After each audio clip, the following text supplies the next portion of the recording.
तर सध्या मी माहेरी असल्यामुळे आरामात उठायचं चालू होतं, पण आज मी लवकरच उठून रेडी झाले होते. रोज तर मी लवकर उठत नाही, पण आज वडे करायचे होते म्हणून लवकरच उठले होते आणि रेडी पण झाले होते. तर पहाटेच उठून आईने पीठ तयार केलं होतं. तर हे वडे डाळीचे बनवले आहेत.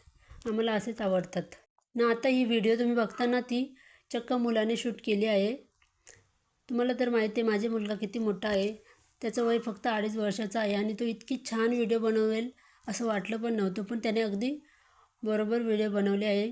माझं बघून बघून तो पण चांगलाच शिकला आहे. बघा आता कसं कुठे झूम करायचं, काय करायचं सगळं त्याला माहिती असतं. मस्त व्हिडिओ बनवले आहे आणि त्याचे पाय पण दिसतात. पिठाची वड्यांची मस्त व्हिडिओ घेतली आहे आणि आम्हाला पण त्यांनी मस्त कॅच केलं आहे. तर लहान मुलांना आपण करतो तेच बघत बघत शिकतात. माझा मुलगा तर लवकरच मोबाईल वापरायला शिकला आहे आणि आता इथे रेडी झालेत आमचे वडे. ते जास्त नाही, थोडेच बनवले होते. बघत आता कसे होतात.